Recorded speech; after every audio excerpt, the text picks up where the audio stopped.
What's up, YouTube? Capital G here. Got some explosive Mermail duels for you guys to check out. It seems like anytime I see Mermail dueling, I always ask the same question, and that's why nobody freaking plays this deck. I feel like Mermail are just as explosive as when they first came out in Abyss Rising during Zexal. I mean, it's one of the few decks in Yu-Gi-Oh! That I think you feel very confident going first or second. It's obviously been able to keep up with the times, not just because it's adjusted the Master Rule 4 extremely well, but because you can run things like Light a Second in the deck. You can run hand traps to go second and still feel very confident. You have the OTKs, but considering that the deck does have some really good turn one boards, you can go first with Mermail and feel very confident. That's what you guys are going to see right here. Mermail is one of those decks that not only can OTK, well, pretty much off of like Nepthabis or Diva, but it's a deck that if you go first can just utterly be ridiculous. So you guys are going to see exactly what I'm talking about, as this Cyber Dragon guy is going to get blown out. And to be honest, I mean, how much of a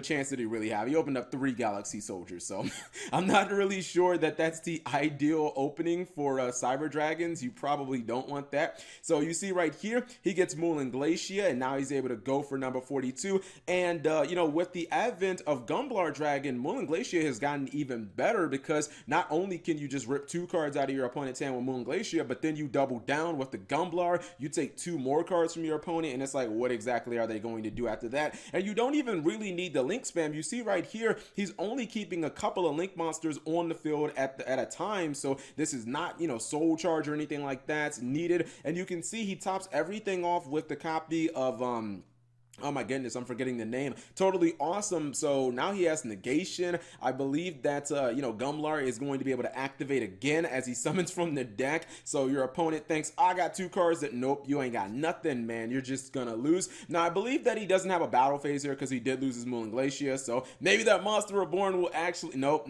Forgot about Totally Awesome. Oh yeah, okay. So your opponent gets 1 card to try and beat you with, and that's obviously not gonna get the job done.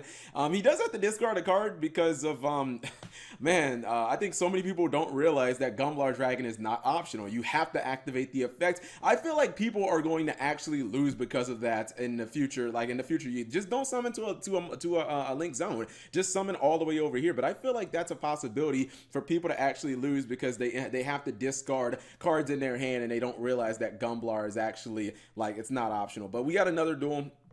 This duel is featuring Mermail as well. Different pilots, but I think it definitely, you know, we can put it all together. So we got a deck that I really like. We got the Orcus down at the bottom, and even though he did use Ash Blossom on the reasoning, man, Armageddon Knight is just too strong in Orcus, because it gets you to your instant Galatea. Succession's gonna get Armageddon back from his graveyard. That gets him to Ningirasu, or excuse me, Longirasu, because he's all dark and edgy like Zane from Season 3 of Yu-Gi-Oh! GX now. But it's fine. Now, as Longirasu is going to get Kaiju, but he's like, bro, I'm bringing it right back from the graveyard. The field spell allows him to activate the Orcus effects during his opponent's turn, so he's kind of safe. Now, the thing about Mermail, as we said, he is running Light a Second, and once he gets that Diva off, you know that it's pretty much just off to the races. I feel like if you get Diva into Nepthabis, like you get that combination off, you don't get Ash during permanence, you're probably going to have a good time. So Rest in Pepperonis to his hand, he's going to go ahead and Moulin Glacier that, so he won't even need to go into Gumblar Dragon. Goes ahead and he takes everything out in this battle phase, almost does lethal damage, but not quite. Left his opponent with 800,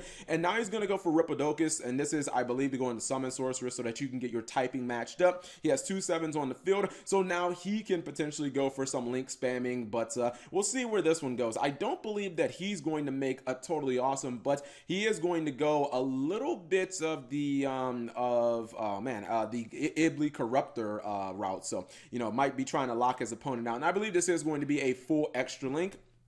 So it is pretty strong of a play, but Totally Awesome, in my opinion, would have been a little bit stronger. Unicorn right there in the middle. There is no Tri-Gate Wizard, but you still have locked out your opponent. There's a Gumblar on the field, so, you know, obviously that's pretty good. He doesn't have, because there's no Totally Awesome, he doesn't have the ability to Gumblar his opponent and take that card out of his hand, and this is going to be pretty sacky, but I like it. Allure, got a blind Allure, gets the Foolish Burial, now activates the Orcus Monster Reborn, and for Longirasu, gonna activate the effect, and then he is going to go for the Orcustrion. How do you pronounce this guy's name? This is the big boss monster, the one that is an ultra rare. And the problem with this, even though this guy has so many cards, he cannot get over this card. I don't know if he doesn't have Borolo Dragon or something like that, or Boar Sword Dragon, but while this thing is linked, it can't be destroyed by battle and it can't be destroyed by card effects. So when this thing is linked, Gumblar Dragon is in no way a threat to this card. You see him attacking into it for some reason. I think, I don't know whether he gave up or what.